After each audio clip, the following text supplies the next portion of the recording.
Alright, here we are once more. Well, let's say final game, I don't know. It's a best of 5. 2-0 to Aprosida. Iluga already taking that red and actually, getting the first frag. He's out for revenge, I'm sure. Now having found the rail and clasping it with his dying breath. Missing that shot though, gonna miss again. Aprosida not really returning fire at all.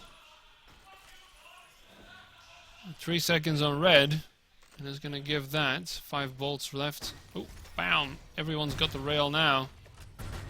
Yeah, you have to aim for your opponent. Aiming is quite important, and that's another thing to look out for when you have beginner games like this in these kind of hardcore games. Accurate means right on the dot, right? You have your crosshair shot. Just look at the point where they shoot. Almost never, because now, well, first frag gonna go. Well, actually, it's 1-1 now. Sorry. Second frag then going to proceed. But I'm gonna keep following Luga. Never is the crosshair looking where the person is looking. They never lock sight with their crosshair. And looking where you're going to fire is the most important thing about these kind of games, because especially if you are going to be prominently using the railgun, yeah, that's a jump you wanna. It's a difficult, but well, it's the baseline jump basically. He is gonna take it, so 4-1 suddenly. But that's the thing, you want to be looking where you're firing, so you can immediately be shooting where your opponent enters your field of view, right? You always want to do that. You can't laze behind with your aiming. An aiming skill like that is, yeah, it's base, but it takes a very long time to click once if somebody doesn't tell you. So it's a hidden skill again, but it's prevalent. It's universal to all shooter games. He's gonna die to combat, not to the lava as I suspected.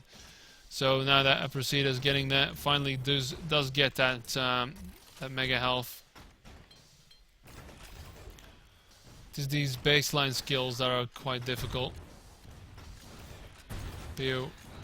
So again, he's not looking at him. He's not aiming at him because he's not looking at him.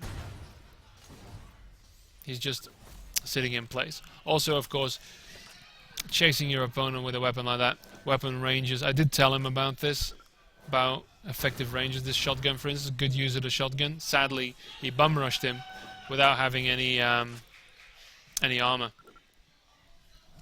or not enough anyway. In terms of the stack that Abro is not really the megas. He should pick up the mega. He's going to pick up mega now, and you'll be full stack again, which is again an invisible thing. You can't, well, with a mega health you can't see somebody having the mega health, but the stack thing is a hidden mechanic again. I mean, it's a base concept of the game, but it is not something that is quantifiable in the game, shall I say. You have to understand that your opponent has that. It's hidden information. You can't see how much of a stack your opponent has, how strong he has. And I would think if Reflex would be made, if the core concept of Reflex would be made with a AAA developer, they would probably show health and armor above people's head.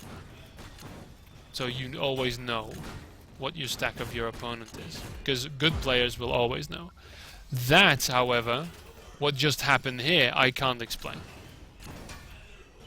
So we have rockets connecting, and now Apro running away. Again, not quite using the movement, but it's getting there. And now a ambush.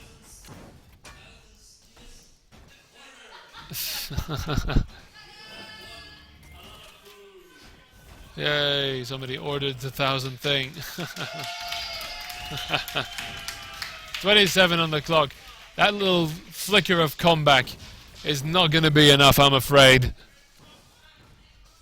And we are going to see a victory for Aprosida. 14, 13, 12, 10. Not enough time anymore to make 6 kills. But just a flicker of hope. in connecting those rockets that I completely did not expect. There we are, 8-2. Abracida takes it, 3-0, and there we have it. We have our champion. Reflex being played at the baseline. Good game, and bye bye.